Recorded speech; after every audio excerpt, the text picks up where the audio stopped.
তিনি all Tripura blind एसोसिएशननि बखाक्तै त्रिपुरा हापांनि डाइरेक्टर एलिमेंटारि एंड सेकेंडारि एडुकेशननि थानिव डेपुटेशननि लेखा बंनि काइसार सानमुंनो थि सानमुं रकनि बिसिङाव दङ मकलनुगिया फरायनाय रकनि बागै नांमासो टीचार बुक चांनि तंमानो दाति दाति रेनानि ताई ब्रेल बुक बागमानि न खबै फोरोंनाय रकनो ट्रेनिंग रेनानि ताई चाकरिओ रिजर्वेशन रक सानै दिनै काइसार सानमुंबाय डेपुटेशननि लेखा फरनि अ डेपुटेशन रैखानिव तंखा जनरल सेक्रेटारि मोहन घोष ताई जुनदा आदं रक बरक साका हास्ते हापां अब्र दाति दाति नायै दाति सुफुंना अंथुं आबनि यागुलनो मकल गियारकनो हापांनि खायरुमा दङ हनै बरक पयथ' जानाय हनै साइ थांराका कक्टम थुनरनि बसकाङो অল ত্রিপুরা ব্লাইন্ড অ্যাসোসিয়েশনের পক্ষ থেকে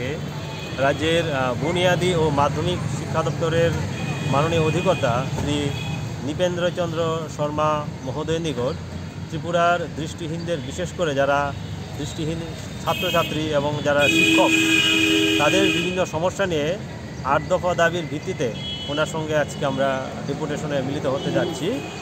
দাবিগুলি হলো দৃষ্টিহীন বিদ্যালয়গুলিতে পর্যাপ্ত পরিমাণে শিক্ষক প্রদান করা। যদিও এই বিদ্যালয়গুলি সমাজ কল্যাণ দপ্তর পরিচালনা করছেন, তারপরেও শিক্ষকতার যে নিয়োগ বা প্রদানের যে বিষয়টা এটা সবসময় বিদ্যালয় শিক্ষা দপ্তর করে থাকে। দীর্ঘদিন ধরে এই বিদ্যালয়গুলি শিক্ষক স্বল্পতায় ভুগছেন, বিশেষ করে মেয়েদের যে বিদ্যালয় সেই স্কুলটা শিক্ষক স্বল্পতা চূড়ান্ত। তো আমরা আজকে ওনাকে বলবো অতি দ্রুত যেন ডেপুটেশনে কয়েকজন শিক্ষক এই বিদ্যালয়গুলিতে পাঠান, স্নাতক এবং স্নাতকোত্তর শিক্ষক। ২ নম্বর, যারা দৃষ্টিহীন ছাত্রছাত্রী রয়েছেন তাদের জন্য সিলেবাস অনুযায়ী ব্রেইল বইয়ের ব্যবস্থা করা। ৩ নম্বর হচ্ছে যারা দৃষ্টিহীন শিক্ষক রয়েছেন বিভিন্ন বিদ্যালয়ে কর্মরত তারা যাতে ভালোভাবে ছাত্রছাত্রীদের ক্লাসে পাঠদান করাতে পারেন তার জন্য সিলেবাস অনুযায়ী তাদের জন্য ব্রেইল বইয়ের ব্যবস্থা করতে হবে। পাশাপাশি যারা শিক্ষক রয়েছেন দৃষ্টিহীন তাদের জন্য বিশেষ 5 দিনের একটা প্রশিক্ষণের ব্যবস্থা করতে হবে যাতে তারা তাদের কর্মদক্ষতা বৃদ্ধি করতে পারেন আর এই প্রশিক্ষণের মাধ্যমে। তারপর হচ্ছে আপনারা হয়তো বা জানেন যে আমাদের দেশে 2016 সালে বিশেষভাবে সক্ষম ব্যক্তিদের জন্য একটা অধিকার আইন প্রণয়ন করা হয়েছে। সেই আইনে পরিষ্কার বলা আছে প্রতিটা দপ্তরে একজন আধিকারিক নিয়োগ করতে হবে, যার কাজ হবে এই দপ্তরে কর্মরত প্রতিবন্ধকতাযুক্ত ব্যক্তি যারা তাদের সমস্যাগুলি সমাধান করা।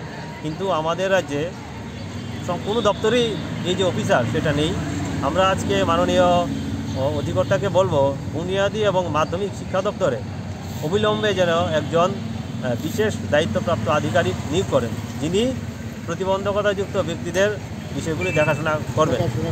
পাশাপাশি আপনারা জানেন যে আমাদের জন্য যে 4% সংরক্ষণ রয়েছে চাকুরি এবং প্রমোশনের ক্ষেত্রে, সেটা যাতে নিশ্চিত করে আমরা অনেক সময় লক্ষ্য করছি সেই যে সংরক্ষণের যে নীতি সেটাকে সঠিকভাবে মানা হচ্ছে না, এবং সেটা যাতে চাকুরি এবং প্রমোশনের ক্ষেত্রে সঠিকভাবে মানা হয় তার জন্য যাতে উনি যথাযথ পদক্ষেপ গ্রহণ করে।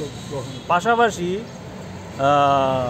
যারা দৃষ্টিহীন শিক্ষক শিক্ষিকা বা তাদের বা ছাত্রছাত্রী রয়েছেন বা অন্যান্য যারা প্রতিবন্ধকতাযুক্ত ছাত্রছাত্রী রয়েছেন তাদের যাতে চলাচলের ক্ষেত্রে যাতে কোনো ধরনের অসুবিধা না হয় তার জন্য প্রতিটা বিদ্যালয়ে এবং প্রতিটা অফিসে যাতে তাদের চলাচলের উপযোগী করে র্যাম্প, অ্যাটাচ টয়লেট ফেসিলিটি, তারপরে টেক্সটাইল ডিজাইন, যাতে এই অংশের মানুষরা যারা বিশেষভাবে সক্ষম ব্যক্তি তারা যাতে সহজভাবে বাধামুক্ত পরিবেশে চলাচল করতে পারে তার জন্য ব্যবস্থা করা। এই দাবিগুলি নিয়ে আজকে আমরা ওনার সঙ্গে মিলিত হব। আমি মিঠুন সাহা, সাধারণ সম্পাদক অল ত্রিপুরা ব্লাইন্ড অ্যাসোসিয়েশন।